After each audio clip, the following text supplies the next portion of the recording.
అప్పుడు 4 సంవత్సరాల కింద అంటే నా బాబు చిన్న బాబు మేడం. నవంబర్‌లో ఎంత చలి ఉంటది. నేను పిల్లల్ని తీసుకొత్తా అని స్కూల్‌కి వెళ్ళినా మేడం. స్కూల్‌కి వెళ్ళి ఈవినింగ్ వచ్చేసరికి తాళం వేసుకున్నది. నా తాళం మీద ఇంకో తాళం వేసింది. అయ్యో! తాళం ఎందుకు వేసినావు అమ్మ అంటే, అద్దమ్మా నేను ఇక మీ ఆయన డబ్బులు ఇయ్యను అన్నాడు కదా, ఇంట్లో అన్ని సామాను ఉన్నాయి, నేను వీటికి డబ్బుల కిందకి ఉంచుకుంటా సరే అని అన్నది. అన్న వాళ్ళు తీయమ్మా మాకు ఇక్కడికి పోవాలి, నేను ఇప్పుడు ఆయన దగ్గర ఆయన ఫోన్ నెంబర్ కూడా లేదు మేడం, తీసేసిండి ఇక ఫోన్ నెంబర్ కూడా. తీసేసిన తర్వాత 4 రోజులు అక్కడనే రోడ్డు మీద మెట్ల కిందనే ఉన్నాం మేడం. ఇంటి పక్క వాళ్ళ దగ్గర పిల్లలకు అన్నం పెట్టుకుంటా నేను అక్కడనే రోడ్డు మీదనే ఉన్నా.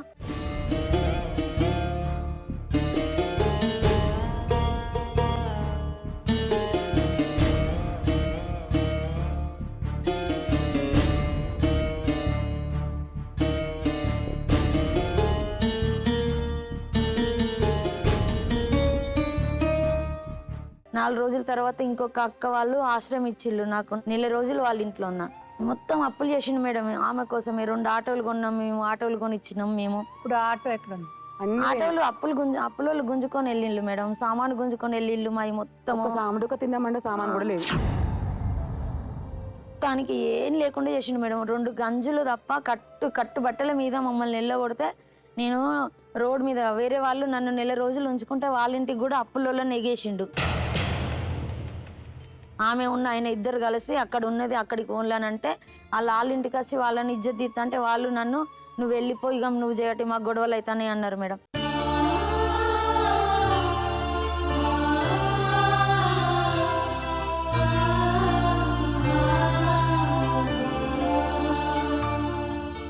అంటే వాళ్ళ నీళ్ళు నేను ఒక 80-90 రూపాయలు అడుక్కొని ఎటు వెళ్ళిపోతున్నా తెలియకుండా పోయి కరీంనగర్లో బస్ స్టాండ్లో 2 రోజులు ఉన్నా మేడం.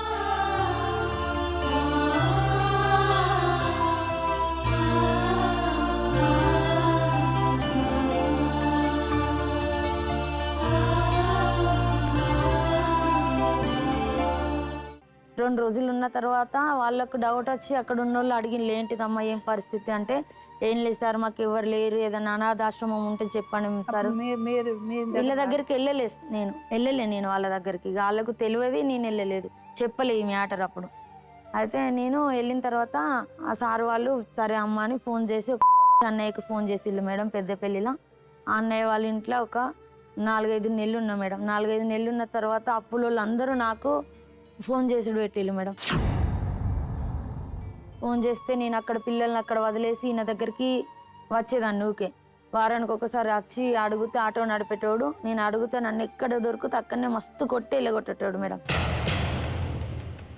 వచ్చినప్పుడు వాళ్ళు కొట్టి వెళ్ళగొట్టేటోడు. వాళ్ళు డబ్బులు అడుగుతాను ఎట్లా అది ఇదని, లోన్ తీసుకున్న పైసలు పెట్టడానికి కూడా డబ్బులు అవసరమే అని అడిగితే కూడా కొట్టి వెళ్ళేటోడు మేడం. వాళ్ళ అమ్మ ఆమె ముగ్గురు కలిసి కొట్టేటోళ్ళు మేడం. నువ్వు వెళ్ళినటువంటి పద్ధతిని నేను ఇప్పటికీ తప్పుపడతా. ఇంకో పద్ధతి ఉండదు, ఇంకో విధంగా ఉంటుంది, ఇంకో విధంగా సంప్రదింపులు చేయొచ్చు, కూర్చోవచ్చు, మాట్లాడచ్చు, ఈ విధంగా చేయొచ్చు. కానీ నువ్వేంటంటే కనుక పరువు తీసేటటువంటి ప్రయత్నం చేసావు కాబట్టి ఇప్పుడు నీ మెడకు ఇప్పుడు ఆ అమ్మాయి ఎందుకు అంత గట్టిగా మాట్లాడుతుంది అంటే కనుక ఆ అమ్మాయి లైఫ్ని కూడా మీరు అందరూ రచ్చకి ఇచ్చారు. ఏడ్చకుండా అయితే ఇక్కడ జరగలేదు మేడం. మేము చాలా మంచి వాళ్ళలాగా పక్కన కూర్చుని ఆ అమ్మాయి తప్పు చేస్తుంది అనేటటువంటి పద్ధతిలో మీరు మాట్లాడామని చెప్పకండి, ఇక్కడ ఎవరు నమ్మటానికి లేరు. సో ఏమైంది అంటే కనుక ఆ అమ్మాయి మీ సంసారానికి గౌరవం ఇవ్వలేదు, మీ ఇద్దరు ఇండివిజువల్ లైఫ్స్కి గౌరవం ఇవ్వలేదు, మీ యొక్క పిల్లలకి మీ బాధ్యతలకి గౌరవం ఇవ్వలేదు. అదే తక్కువ ఒక్క ఇంచు కూడా తగ్గకుండా అదే స్థాయిలో ఆ అమ్మాయిని కూడా రోడ్డుకి ఏడ్చడం జరిగింది. కాబట్టి ఈరోజు ఆ అమ్మాయి అక్కడ కూర్చుని వచ్చినటువంటి రూట్ రాంగ్ రూట్ అని తెలిసినా కూడా, ఇందాక మేడం అడిగారు నువ్వు వచ్చిన రూట్ కరెక్ట్ కాదు, అది రాంగ్ రూట్ అని నీకు తెలుసా అంటే కనుక తెలీదు అంది. తెలియకపోవటంగా ఇన్ని సంవత్సరాల జీవితం తెలిసిన తర్వాత ఒక భర్తకి విడాకులు ఇవ్వకుండా ఇంకో ఆయన్ని చేసుకోవటం అనే తప్పని అమ్మాయికి తెలియక కాదు, తెలుసు. కానీ కేవలం కసి, కోపం, పగ. ఇంకా రవి విషయానికి వస్తే మేడం, ఇవి బాగా సుఖపడుతున్నాడు, ఇద్దరు భార్యలతో ఎంజాయ్ చేస్తున్నాడు అని అనుకుంటాం. ఇతను సుఖం కాదు మేడం, నరకం అనిపిస్తున్నాడు. ఎందుకంటే వీళ్ళిద్దరు బుల్లెట్ స్పీడ్లో ఉన్నారు. మీరు ఇందాక నుంచి చూస్తున్నారు కదా, వీళ్ళిద్దరూ ఒక బుల్లెట్ స్పీడ్లో ఉన్నారు. వాళ్ళ స్పీడ్ అందుకోలేక వీళ్ళిద్దరి మధ్యన ఇతను కంప్లీట్గా నలిగిపోతున్నాడు. ఇతను మంచి మనిషి మేడం. ఎంత మంచి మనిషి అనేటటువంటి మాట బహుశా వీళ్ళందరిలో కంటే ఎవరు బాగా చెప్పగలరంటే వాళ్ళ సిస్టర్ బాగా చెప్తారు. కానీ ఇక్కడ వచ్చినటువంటి ప్రాబ్లం ఏంటంటే అమాయకత్వం, మంచితనం.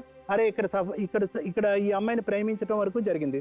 వాళ్ళ ఇంట్లోంచి తీసుకురావటం జరిగింది, పెళ్లి చేసుకున్నారు, 2 పిల్లలు కన్నారు. ఇక్కడ ఈ అమ్మాయి కనిపించింది.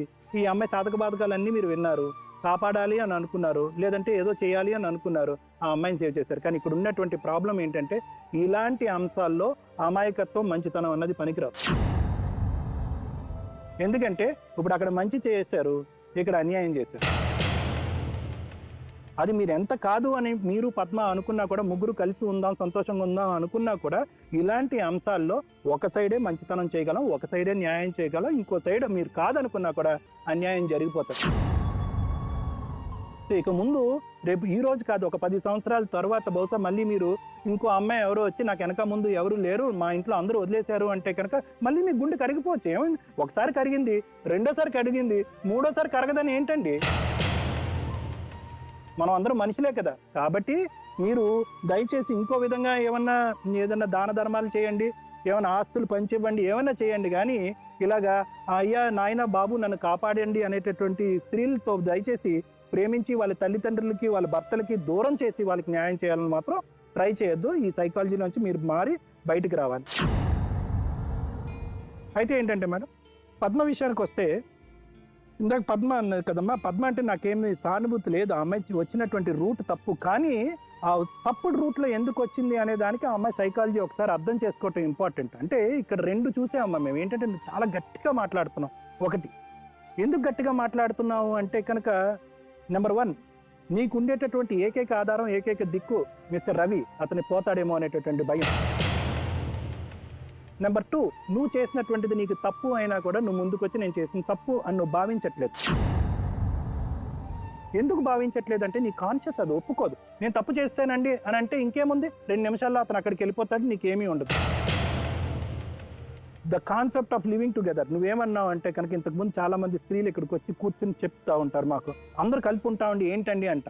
నీకు అది ఓకే, ఎందుకంటే నువ్వు చూడకూడనటువంటి చేదు అనుభవాలు అన్నీ చూసావు కాబట్టి నీకు అది ఓకే. నీకు భర్త అనేటటువంటి ఆధారం కావాలి, ఒక దిక్కు కావాలి. ఆ భర్త ఎంతమంది స్త్రీలను ఇంతకు ముందు పెళ్లి చేసుకున్నాడో, లేకపోతే ఎంతమంది పిల్లలు కన్నాడో అనేటటువంటి కాన్సెప్ట్ నీకు అనవసరం.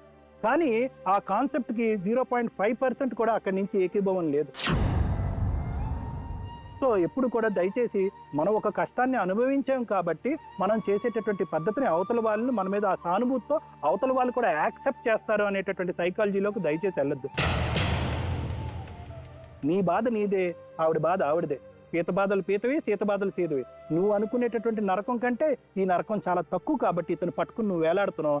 ఆవిడకి మాత్రం ఇది ససేమిరా యాక్సెప్టెన్స్ లేదు. కానీ సింపుల్ సైకాలజీ, ఇక్కడ కావాల్సిన సింపుల్ ఆస్పెక్ట్ ఏంటంటే కనుక, అయ్యో ఈ అమ్మాయిని అలాగా ఆలోచించకపోతే కనుక ఆ అమ్మాయిది ఎంత దిక్కులేనటువంటి పరిస్థితి అని అన్నా ఆలోచించి ఉండాలి. ఒకప్పుడు ఈ అమ్మాయి నన్ను యాక్సెప్ట్ చేసి వీళ్ళ కుటుంబం మొత్తం బజార్కి వస్తే కనుక ఆ పిల్లలు దిక్కులేని వాళ్ళు అవుతారే అనేటటువంటి ఆలోచన అన్నా నీకు అయి ఉండాలి. లేదు, నెంబర్ 3, ఒకప్పుడు ఈ అమ్మాయికి నేను అన్యాయం చేస్తే ఆ అమ్మాయి వెనుదిరిగితే కనుక ఆ అమ్మాయి వెంట తన తల్లిదండ్రులు ఎవరూ లేరు అనేటటువంటి బాధ అయినా ఉండాలి. ఈ ఎటువంటి సైకలాజికల్ సింపతి అన్నది కూడా ఎక్కడ నువ్వు చూపెట్టకపోవటం దురదృష్టకరం. అమ్మాయికి నాకంటే ముందే మ్యారేజ్. నేను ఒక అమ్మాయికి సంతకం పెట్టాను మేడం, హస్బెండ్కి. అంటే సర్వగేట్ మదర్కి చేసుకుంటానంటే ఎవరు లేరంటే నేనే సంతకం పెట్టాను హస్బెండ్ కింద. ఎవరికన్నా హస్బెండ్ కింద సంతకాలు కాబట్టి నేను రిఫర్ చేయొచ్చు. అయితే ఇప్పుడు ఎవరో వచ్చి నువ్వు నా మొగుళ్ళ సంతకం పెట్టు, నువ్వే నా మొగుడు అని అంటే పెట్టేస్తారా? అరే దగ్గరుండి పెట్టించేది ఏంటయ్యా, దగ్గరుండి గడ్డి తినమంటారు, తింటావా? ఒకటే మాట మేడం, నేను ఆ అబ్బాయిని పెళ్లి చేసుకున్నాను అని చెప్పింది. నా భర్త నన్ను వదిలేశాడని చెప్పి ఆ అబ్బాయిని తగులుకున్నాను. నన్ను పట్టించుకున్నప్పుడు నేనేం చేస్తాను మేడం? ఇతను తిరుగుతున్నాడు, ఇతను పట్టించుకోవట్లేదు కాబట్టి మీరు తిరుగుదామని అనుకున్నారు. అంటే నీ జల్సా కోసం పిల్లలు ఏమైపోయినా పర్లేదా? ఆడవాళ్ళు పరువు తీయడానికే కదా మీరు అందరూ ఉండే. ఇప్పుడు ఎందుకు ఆడ రోడ్డు మీదకి వెళ్తే ఎందుకు ఎవరు మర్యాద ఎవరంటే ఇలాంటి వాళ్ళని చూస్తారు.